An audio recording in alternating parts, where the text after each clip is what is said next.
Imagine this, June 25th, 1975. After nearly 500 years of colonial rule, the flag of a new nation, Mozambique, is raised for the first time. The air is electric with hope. At the helm is the Frelimo Party and its leader, Samora Machel, a man who promised not just freedom, but a new society. Frelimo embraced a bold vision, a socialist state inspired by Marxism-Leninism. They moved quickly, nationalizing key industries, healthcare, and education, aiming to build a nation for its people, not for foreign powers. The dream was powerful, but this dream was forged in the fire of a long and brutal guerrilla war, and the country was already exhausted and devastated. Yet this new dawn in southern Africa cast a long, dark shadow. In the midst of the Cold War, the United States and its allies saw a red tide threatening to sweep across the continent. And just across the border, the white minority governments of Rhodesia and apartheid South Africa saw something even more dangerous, a direct threat to their existence. Mozambique's dream of independence was about to collide with the geopolitical machinations of a world determined to control its fate. The celebration wouldn't last long. A new, far more insidious war was already being planned in the shadows. The first seeds of this new conflict were sown not in Mozambique, but in neighboring Rhodesia, the country we now know as Zimbabwe.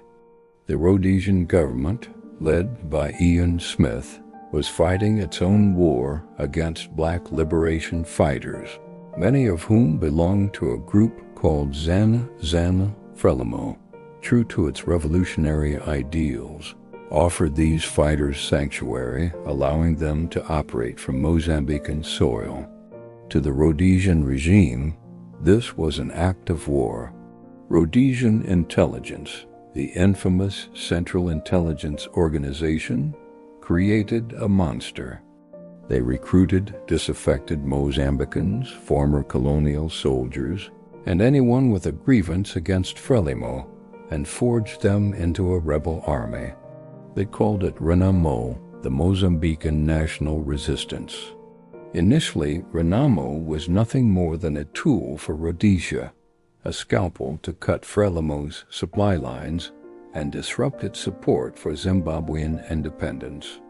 They were trained, armed, and directed to sow chaos. For a moment it seemed Renamo might fade into history, but a far more powerful and ruthless patron was waiting in the wings, apartheid South Africa. South Africa didn't just adopt Renamo. It supercharged it, transforming a small-scale destabilization force into a full-fledged proxy army. Mozambique was no longer just fighting a neighbor's war. It was now a central battleground in the Cold War's brutal Southern African theater. By 1977, the war was no longer a shadow operation. It was a brutal, horrifying reality. Renamo, now a well-oiled machine of destruction, launched a wave of attacks across the country. Their targets weren't just military. They were strategic, designed to break the will of the people and the state. They blew up railways, cutting the economic arteries of the nation. They burned down schools and clinics, symbols of Frelimo's new society. They descended on villages, spreading terror and violence. Frelimo's forces, fiercely loyal to President Machel, fought back hard. They launched sweeping counterinsurgency campaigns, but the fight was messy and brutal. What had started as a political conflict quickly spiraled into a devastating civil war. The real victims, as always, were the civilians caught in the middle. Stories of massacres, abductions, and torture became commonplace. Entire villages were wiped off the map. People who had just celebrated their freedom were now fleeing for their lives, their dream of a peaceful nation turning into a waking nightmare. Mozambique's economy, already fragile, collapsed under the strain. Agriculture, industry, and trade ground to a halt as the country was systematically torn apart.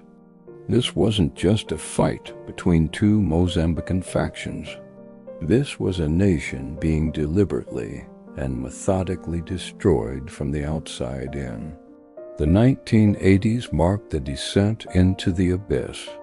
With South Africa's backing, Renamo became one of the most brutal insurgent groups in modern history. The apartheid regime, along with shadowy support networks allegedly linked to Western intelligence, poured money, weapons, and logistical support into the conflict. Their goal was simple: to ensure that the socialist experiment in Southern Africa would fail, spectacularly and violently. They wanted to make an example of Mozambique, to prove that any nation that dared to defy the established order would be punished. And so the war machine churned on. The Soviet Union, East Germany, and Cuba sent military advisors, weapons, and aid. The Mozambican countryside became a proxy battleground where Soviet-made tanks faced off against Western-funded insurgents. But this global chessboard had a horrifying human cost. Renamo perfected its use of terror. They didn't just fight soldiers. They targeted the very fabric of society. Hospitals were destroyed, not as collateral damage, but as a primary objective. Doctors were killed, teachers were executed, and priests were murdered. The goal was to make life so unbearable that civilians would have no choice but to submit. In response, the Frelimo government, desperate to regain control, implemented harsh policies of its own, including forced relocations of entire communities into fortified villages, a tactic that only deepened the suffering and alienation of the rural population. The war wasn't just happening to the people. It was consuming them. Then, on October 19, 1986, the heart of the nation was ripped out. President Samora Machel, the charismatic leader who symbolized Mozambique's liberation and its defiance against apartheid, was dead. His presidential plane, returning from a summit in Zambia, mysteriously crashed just inside the South African border. Machel and 33 of his top officials were killed. The official investigation blamed pilot error, but almost no one in Africa believed it. The evidence was circumstantial, but compelling. The plane had veered off course after picking up a rogue radio beacon, AVOR signal, that a South African commission later admitted had been transmitting from a non-standard frequency. The suspicion, which persists to this day, was that South African intelligence had deliberately lured the plane to its doom.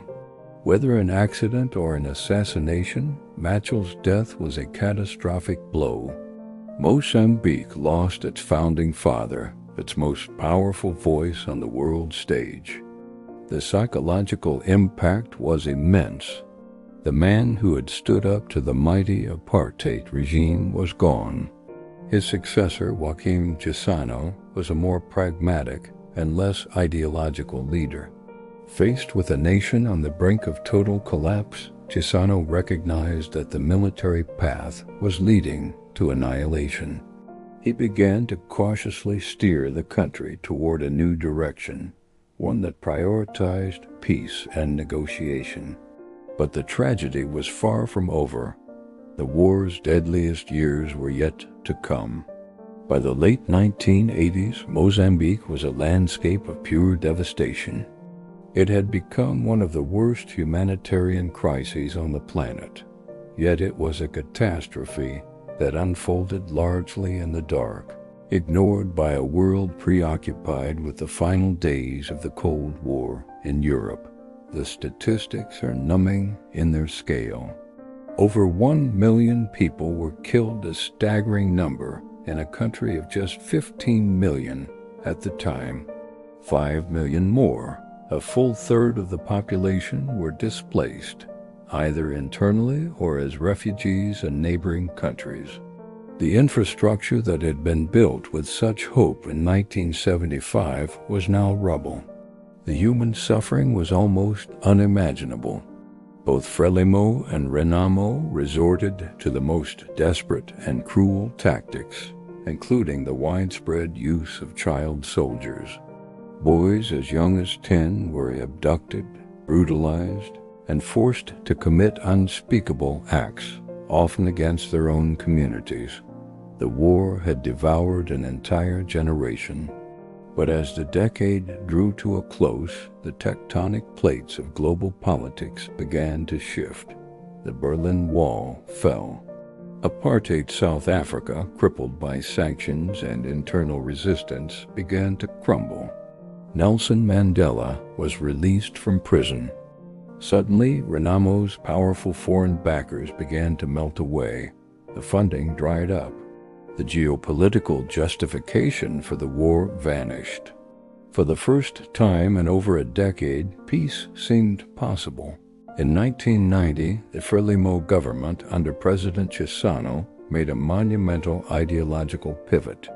It formally renounced Marxism-Leninism and drafted a new constitution that introduced a multi-party democracy and a market economy. This move dismantled the core ideological justification for the war and sent a powerful signal to Renamo and the international community that the government was serious about change. With the Cold War over and South Africa's support gone, Renamo was finally forced to the negotiating table. The talks began in Rome, mediated not by superpowers, but by a Catholic lay organization called the Community of San Egidio, along with the United Nations. For 2 long years, the sworn enemies talked. They painstakingly hashed out the details of a ceasefire, the disarmament of soldiers, and the creation of a new, unified national army. Finally, on October 4, 1992, in Rome, President Joaquim Chissano and Renamo leader Afonso Dhlakama signed the General Peace Accords. After 16 years of unrelenting bloodshed, the war was officially over. The guns fell silent. 2 years later, in 1994, Mozambique held its first multi-party elections. Chissano was elected president, and Renamo, the brutal rebel army, successfully transformed itself into a legitimate political party, the main opposition in the new parliament. It was a remarkable transition, a testament to the exhaustion of a people who craved peace above all else. But the scars of the war run deep. The country was littered with millions of landmines, silent killers that would continue to claim victims for decades. A generation was traumatized, raised on a diet of violence and fear. The economy and infrastructure were in ruins. The story of Mozambique's civil war is a brutal lesson in how the ambitions of external powers can turn a dream of liberation into a generation-long nightmare. It's a case study in proxy warfare where the Cold War's invisible hands armed both sides and fueled a conflict that burned villages and starved millions, all without a single American or Soviet soldier officially setting foot on the battlefield. Yet it is also, against all odds, a story of resilience. It is the story of a nation that was systematically dismantled, pushed to the very edge of existence, but refused to break. It's the story of a people who, after witnessing the absolute worst of humanity, chose to lay down their arms and learn to live together again. Thank you so much for watching. If you found this story important, please consider liking this video and subscribing to our channel for more deep dives into the history that shapes our world. Your support helps us continue to tell these vital stories. We'll see you in the next one.